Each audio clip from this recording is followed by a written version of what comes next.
Hello everybody, welcome back to Exponential Finance, the podcast covering finance, technology and innovation, from our home in Japan and beyond.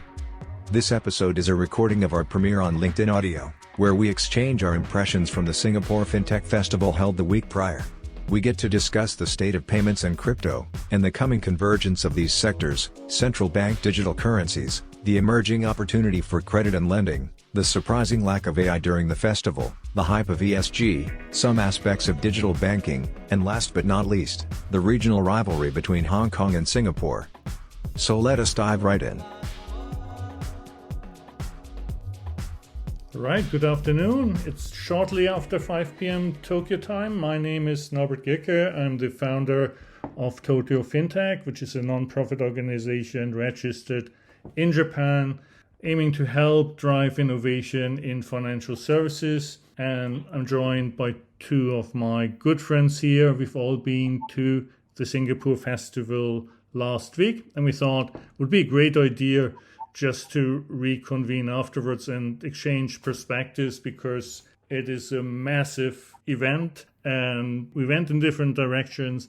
So this is our subjective recap of what we've seen. We don't claim to have the authority to judge in any way. We'll just share our perspectives and hopefully it's helpful to you. And if you actually have been in Singapore or you do have a question, the LinkedIn audio tool should give you the opportunity to raise your hand and we can bring you on either for your comment or your question. I'd like to introduce Nachi and Zach, or rather let them introduce themselves. And maybe while you do this, Nachi and Zach, share just the first thing that comes to mind, what impressed you most over the last week. All right. Hi, everybody. Zach here. Long-time listener, first-time caller. Singapore FinTech Festival. This is my fourth time going. I went to the inaugural one in 2016, back in 2017, again in 2019, and then this year. You know, it's amazing to see how much it's scaled, how big it's gotten. It was 3 halls the first year, and this year it was all 6 halls at the Singapore Expo Center, which is massive. I think on day 2, just at the event, I clocked about 16,000 steps, going around, exploring, meeting, talking, checking out different work sessions, seminars, etc. The thing that stuck with me the most, actually, there's a lot of things that left impressions on me, but actually, I think for me, the most interesting thing was gentleman by the name of Balaji S. I think most of you guys have heard of him. He was the CTO at Coinbase, and he did a really, really interesting presentation on something I've been following of his called the network state, which is the idea of sort of building virtual sovereign states across traditional state borders and boundaries. So that was really, really interesting and great. It was very short, but so thus far, like the most detailed and interesting discussion about that. So the idea of what is the state, what are the identity requirements? You know, these are all things that sort of tie into sort of Web3 and DeFi and sovereignty. So very, very interesting stuff for me. Nachi, I'm going to pass the mic over to you and let you give yourself intro and tell the crowd what your first impressions were. Sure. Thank you, Zach. This was an awesome event, but just a couple of lines about me. I'm from New York. I'm a Wall Street former investment banker who worked with the large firms like Lehman, Barclays, etc. For about 4 years ago, I quit the big banks and I've become an entrepreneur and investor. I'm based in Tokyo. I used to live in Tokyo before I moved back to New York, but I've been in Tokyo for the entire duration of the pandemic and will be here going forward. And I have ventures in FinTech and cybersecurity and other areas. So for me, it was quite personal. I, in fact, represented one of the ventures in this festival, which is a very interesting location, intelligence, and AI platform. The thing that impressed me the most about this festival was the sheer size, the magnitude of it. Like you were saying, Zach, it has grown tremendously over the past few years. Last year, all of us attended virtually. And this year, when I was in the plenary hall, the crowds were overwhelming. And then when you looked at all these stalls, the different kinds of participants, that was really mind-boggling. So the size was really something very striking, which bodes well for the entire region. And Singapore is swiftly becoming an important hub for FinTech. And quite appropriately, therefore, I'll mention 2 things and then we'll get into the conversation. The plenary talks were all fabulous, but I could not attend all of them live because I was meeting a lot of people. But Lawrence's keynote speech was very, very interesting, talking about where Singapore is going, what the themes were this year, which kind of sets the stage for a lot of participants, both public and private, to push the boundaries, talking about a fresh $150 million Singapore dollar commitment towards financial sector technology and innovation, where they bring in government and entrepreneurship together. They've been doing that successfully over the last few years, and they pick certain themes, and this year was no different. So that's something that struck me. The other thing that struck me, apart from the companies or ventures themselves, were the countries. I thought that this year the countries and regions were doing a very good job of representing themselves through both their booths, but as well as through some select ventures from those areas who would come in and meet people and try to establish businesses. I thought that was something remarkable and something that should be in line because it's a FinTech festival for the entire region. So I'll stop there and hand it back to you, Norbert.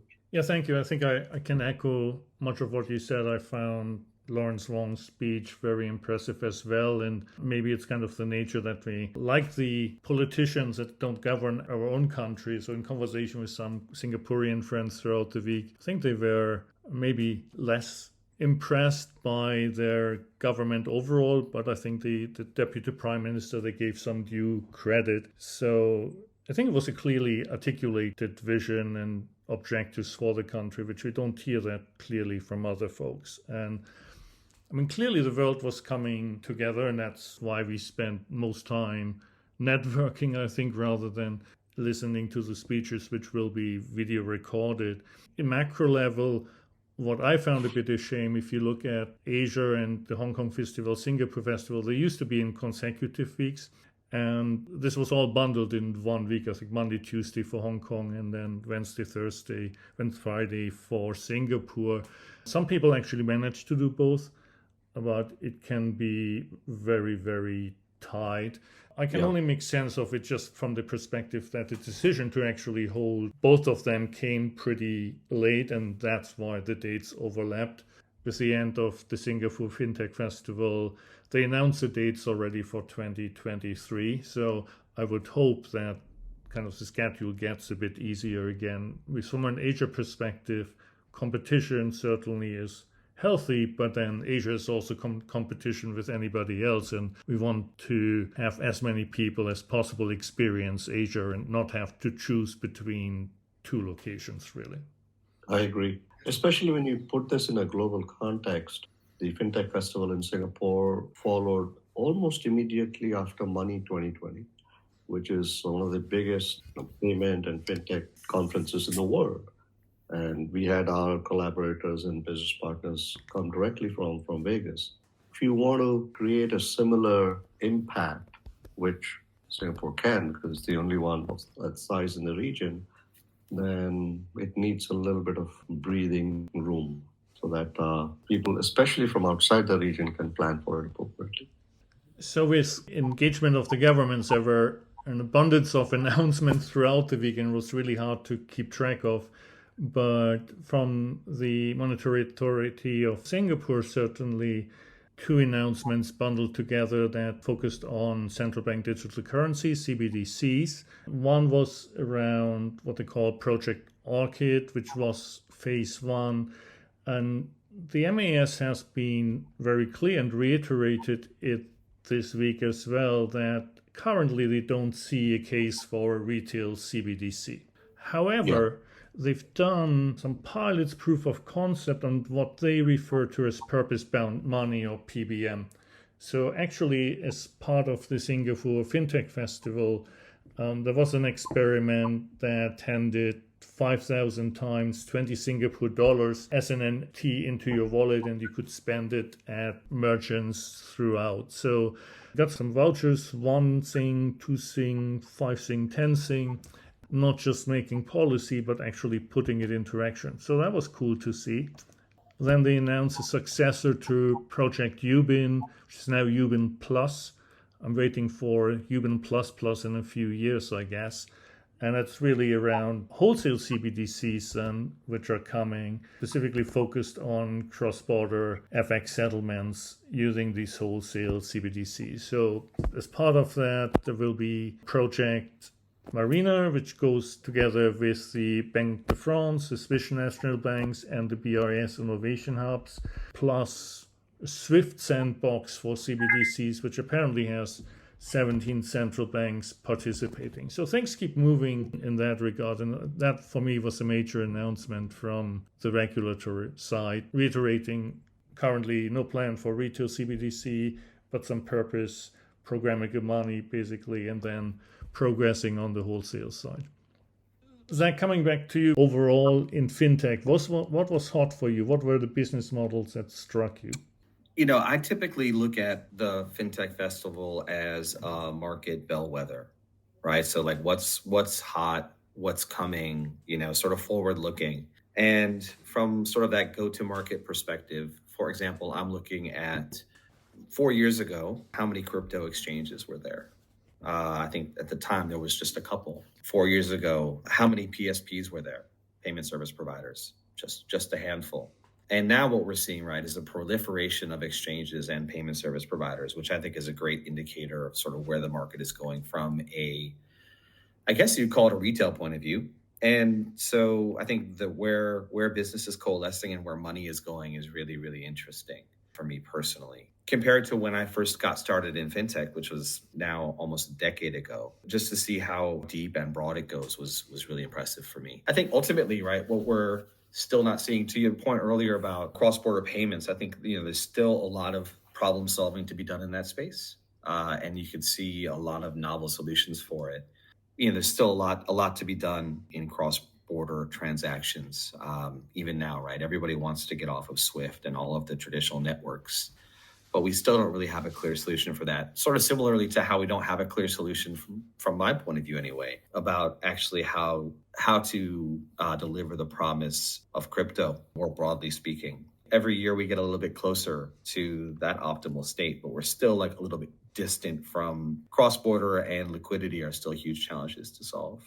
I don't know if that answers your question, Norbert. It does, thank you. You were basically drawing a timeline saying we moved Yes. right over the years, and payments and crypto became much more established. And so For sure. we're looking kind of for the next wave of things now that we're in more maturity in payments and crypto. What's the smaller waves that's starting now that you would expect in 4 or 5 years to talk about in the same terms of maturity? Actually, looking at payments and cryptos, I think a coalescence of those spaces is probably going to happen. The folks who have gone into sort of full stack cloud enablement of payments, payments as a service, some of them are now starting to offer payments in crypto compatibility, crypto native and crypto to fiat services. I think are probably the next sort of collision of those two spaces when we're talking about, how you move money and how you pay for things.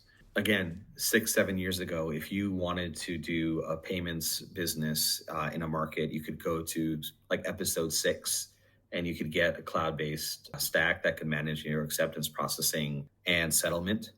That was like, off the shelf, and you had to build a front end for it. And now you can just go buy that, as a service, like end to end. So that's a big change. And again, I think that going further and deeper into crypto, and even if whether that's going to be stable coins or central bank digital currencies or who knows, speculative coins like Bitcoin or Ethereum, I think that's coming, where we're going to step out of that sort of exclusive, sort of Coinbase type of crypto exchange world into more retail transactional landscape. Zach, to echo your point, that was one of the themes that Lawrence also touched upon, is how do you proliferate the instant money transfer technologies across countries, right? Yeah. UPI has it in India, Brazil has it. It's free, it's bank account to bank account, it's instantaneous. You really, in this day and age, should not be having to pay fees for transferring money from one bank account to the other. And Singapore is now tying up with other nation networks, including UPI, of course, to enable that. So hopefully one friction point, one common and often used friction point of just moving money from one country to the other for personal or for business purposes, hopefully that friction goes away soon. This year, both Supnendu Mohanty and Ravi Menon of the MAS talked a lot about Web3, digital assets, and ESG related initiatives, which is good to hear. I mean, these are the emerging trends. The two foundational aspects that you touched upon, Zach, they need to be absolutely frictionless and robust. Otherwise, you're just adding more complexity to the superstructure. That's in my opinion. Unless you have a frictionless, seamless, efficient payment mechanism, and unless you have that cross-border, instantaneous, you're not going to be enabling digital assets exchange or valuation. That just becomes more difficult. Yeah, the other aspect which we can delve into this, hopefully, in this hour, is that the entire world is starved of credit, not just individuals, but even small businesses, and particularly in Asia. And when you think about the retail explosion here, the fierce competition among payment companies and brands for that same consuming population, there aren't enough credit opportunities. And that, I think, MAS could play a role in putting business and governments and regulators together. I think that's a great point, actually. Access to credit, access to funds. What I did see, actually, back to the trends, for a lot of these marketplaces that are focused on providing services for SMEs, starting to see a lot more supply chain finance solutions. Now, I know that that's maybe market level or a little bit micro, platform level, but even that still, access to credit for small businesses when you have supply chain issues or downturns in the market, the fact that you could be providing a lifeline or helping businesses leap payment cycles, for example. It's kind of one of those promises that's been around for a while. And to your point about how you apply analytics to do that, I think a lot of that's appears to becoming more sophisticated. I mean, it has to be, right? But it's now starting to sort of pop up in the market, where I think 3 or 4 years ago, my colleagues and I used to walk around saying, like, where's all the supply chain finance? This year, I think we saw a lot more examples of that. And I think that's interesting, right? When you think about how you're going to build economies. I mean, obviously, like in Japan, right? I don't know the precise number, but it's like, what is it? 97% of businesses in Japan are SMEs, right? So the availability of credit to them to grow and expand and to feed the economy is critical if we want to continue, or if we want to have any growth at all. It's a global problem with all the large economies. And Singapore, just because the MAS plays such a dominant role in guiding the conversation through their various government initiatives, I think they have got a great opportunity, and they do that in some themes, in bringing ventures, entrepreneurs, investors, government people, regulators together to address some of these issues. And I think this is also tied to location. An interesting and a very powerful vote of confidence for this year's festival was, I guess, the presence of Switzerland, right? I mean, they were in size, they were in quality, they were talking about their location, they're talking about their ventures. That's something obviously that Singapore can talk about, that Japan can talk about, whether it's, with its challenges, but also its attractions. And there was a Japan desk there as well, who we spoke with. So these are things I think that if following the festival, if we can have an opportunity to work with MAS, I think that can advance the conversation meaningfully. So that maybe next year we might have some things to talk about in real development results. Can I steer the conversation in a slightly different direction, Nachi? You just kind of you gave me a little burst of insight. Sure, please. I don't want to hijack because I think what you're raising is really valid and I think important. When you mentioned the country pavilions, right? So obviously when you have nationalities being represented, by trade organizations or what have you, that's, I think, really that's really awesome. It's a great validation of what we're trying to do. And obviously that's a sign that the world is all kind of aligned behind trying to find a way forward. And I'm gonna be like maybe a little bit critical for just a moment. And again, I found the Japan presence this year to be somewhat underwhelming. I've been in Japan for 25 years, so I guess I'm a member of Team Japan in a lot of ways. When I was working in fintech, we used to call ourselves the international face of Japanese fintech because Japan was so opaque to the rest of the world that people would always be very, very hungry for information that we could bring about what was happening in this market to other markets, whether that would be Hong Kong or Seoul, Singapore, Sydney. People always asked us like, "What's going on in Japan?" And I felt like I guess Jetro and Japan Trade didn't do like a spectacular job showing up like what the opportunities are in this market or what's coming out of this market that's going to be different and differentiated and adding value on a bigger stage. I don't have much to add to what both of you mentioned, though the cities did come out and at least Fukuoka was doing a good job of attracting, but the style is not going to change overnight. So Japan needs to form some good partnerships and show some concrete proposals. That's the only way it'll change. But I'll ask two questions of you guys. So one is AI broadly. It felt a bit that AI wasn't really a theme at the Singapore FinTech Festival. Maybe it's understood that AI is underlying some or many of the business models that we've seen, but it's actually felt a bit it has gotten into the background and the actual business use case has gone into the foreground. That was my impression. If that's the case, that's actually maybe a good thing, right? Because you don't do AI for AI's sake. You want to solve a specific business problem. What's your take on AI in the context of what you've seen during last week? I think it was sadly missing. And I didn't think or I didn't see that AI was also represented in business cases, and that's why people didn't talk about it.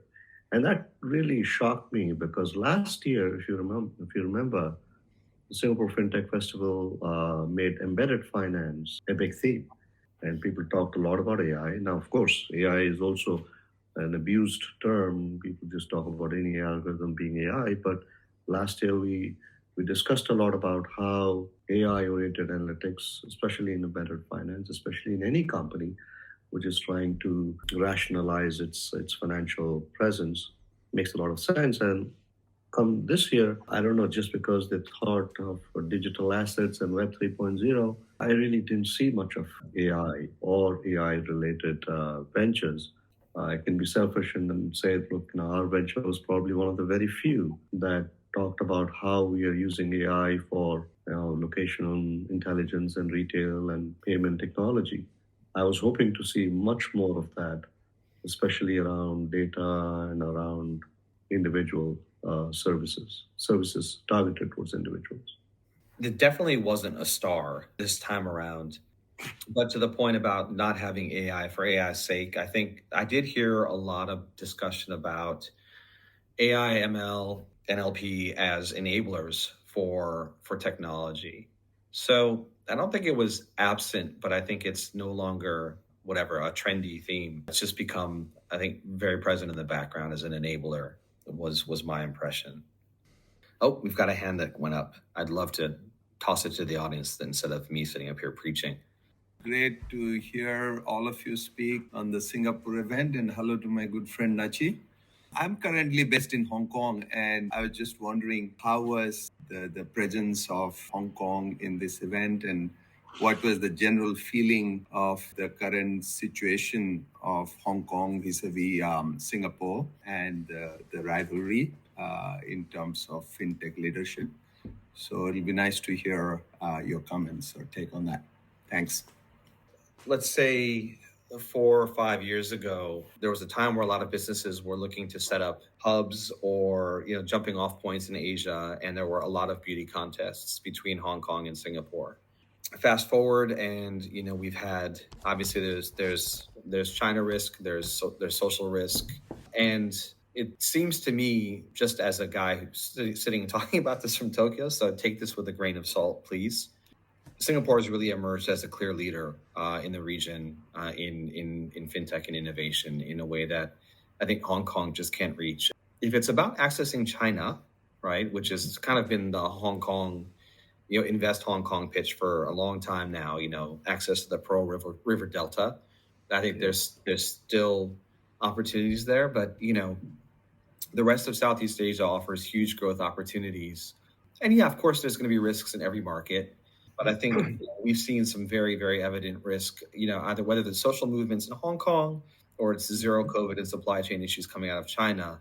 China's a bit of a hot potato at the moment, would be my impression. And people were talking about how the momentum had really shifted quite clearly to Singapore. And I had several discussions around that. That was the impression that I got.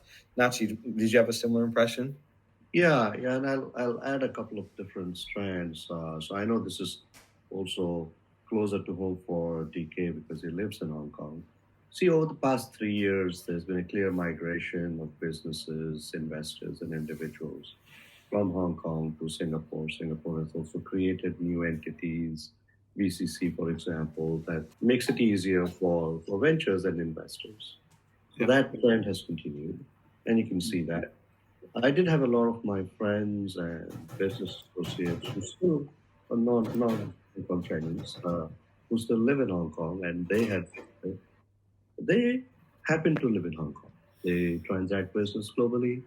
They look at opportunities wherever they may be.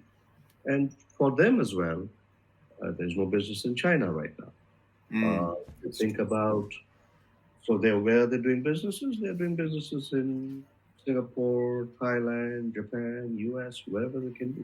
Because everybody's transacting business everywhere.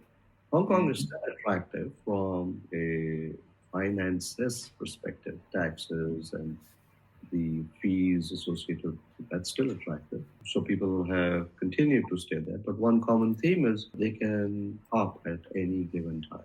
That's not a very strong vote of confidence to establish a business out of Hong Kong. The other thing is, there's just a tremendous amount of uncertainty. If China is the bigger market and you continue to have a zero COVID policy, what does that do for a whole bunch of businesses targeting individuals? Personal finance, credit, travel, it's all up in the air.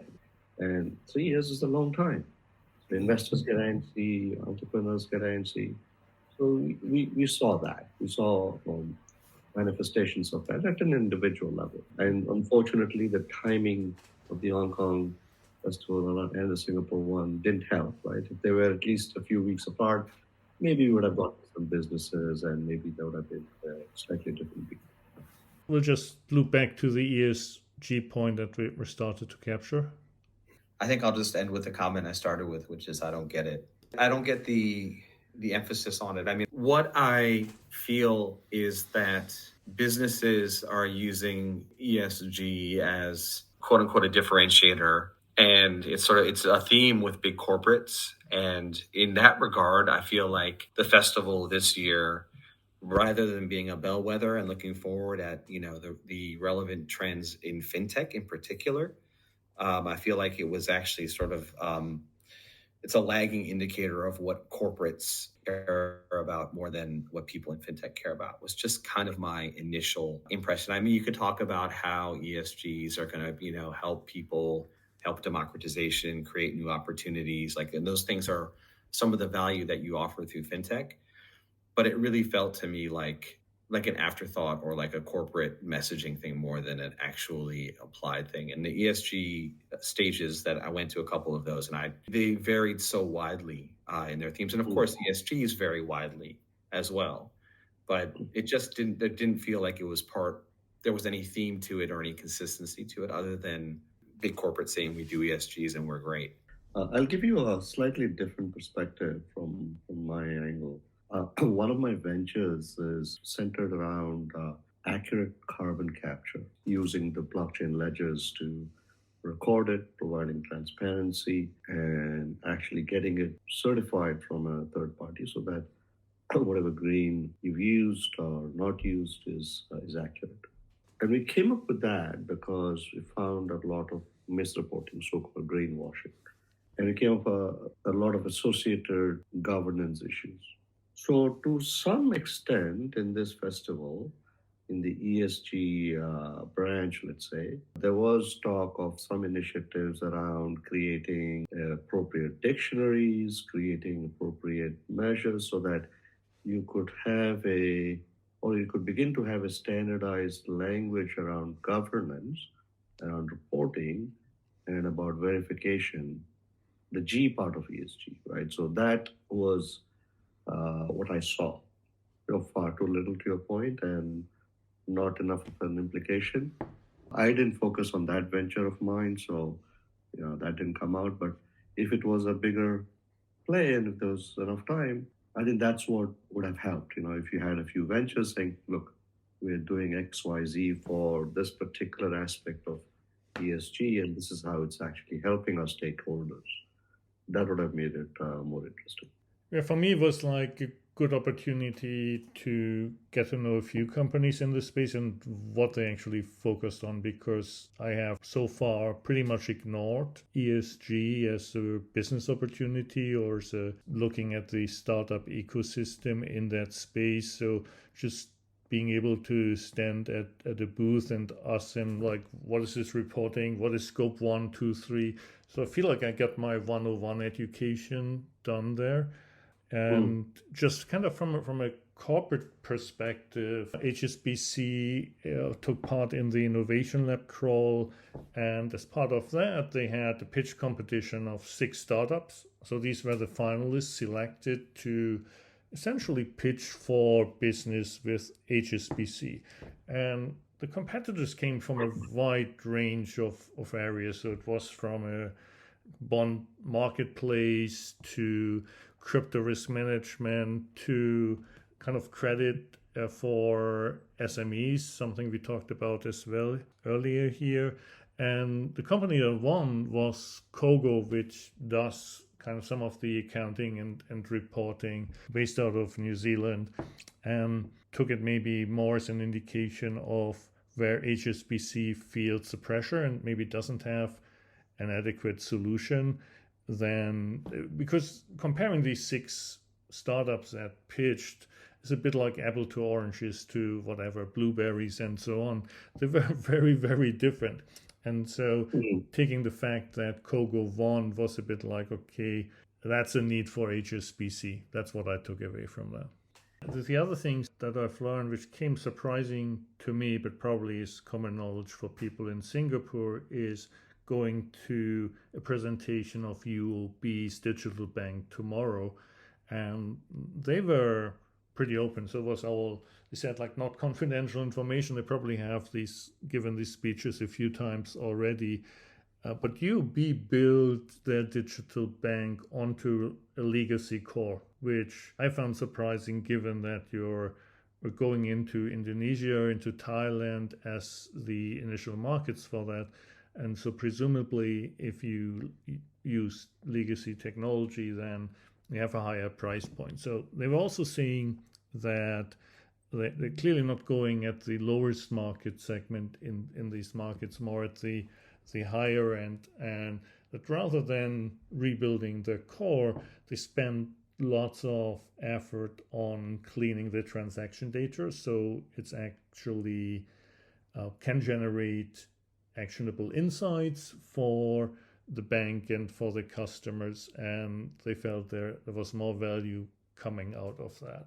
Contrast that with the Union Bank, Union Digital of the Philippines, where our Tokyo famous, at least if not regional famous, Peter Franken is the CTO.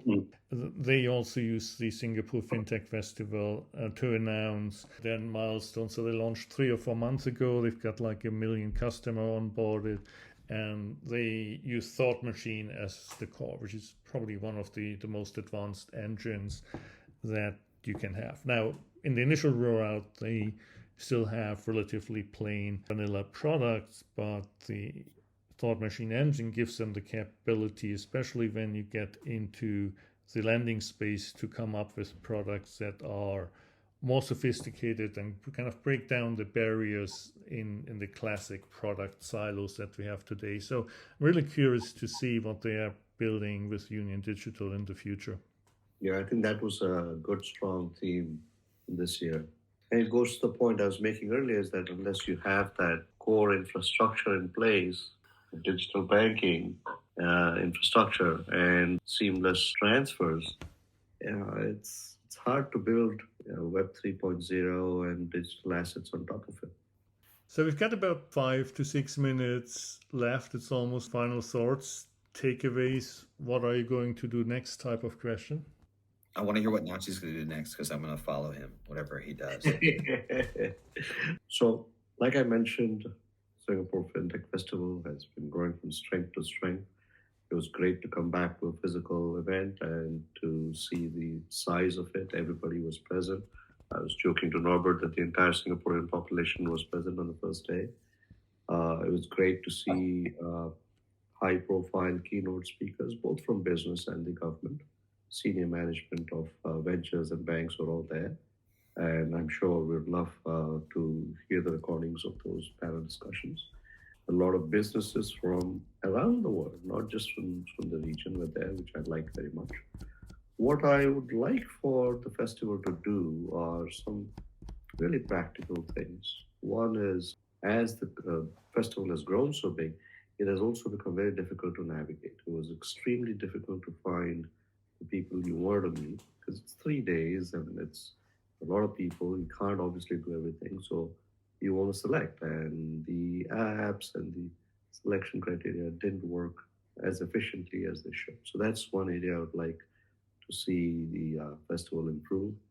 Then the other is really to have more of these offsites or these interactive sessions, balance out the panel discussions and the plenary talks with a lot more of these interactive sessions, which makes it much more conducive for people to feel what FinTech is doing in their regular lives. I have a few ventures of my own, so I would have personally benefited if there were more interactions, not just among participants like us, which we did a fair amount, but also with some of these key leaders.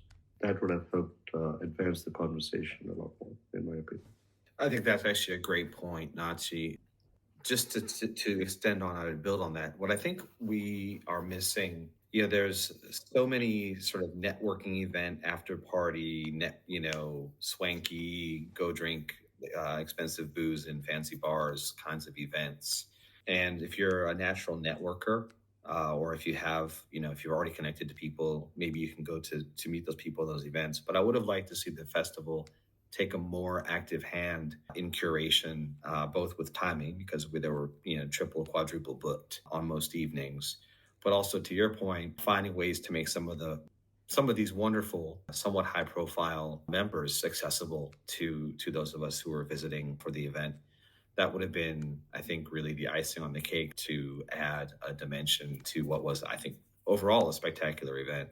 It's an insane amount of content, especially if you have any kind of sort of side meetings or that kind of thing. It becomes, scheduling yourself hour to hour or even 30-minute slots just to try to take it all in. So it's almost like it's its own worst enemy. It's achieved a level of scale that's almost unsustainable. Oh, thank you, gentlemen. I think we had a great conversation. So thank you very much for joining. Thanks to Nachi and Zach for sharing their thoughts over the last week, and hope to see you all soon again. Thanks, Norbert, for putting this together. And Nachi, great to meet you as well. Likewise, thank you very much, Norbert. Great meeting you, Zach. And we look forward to the next one.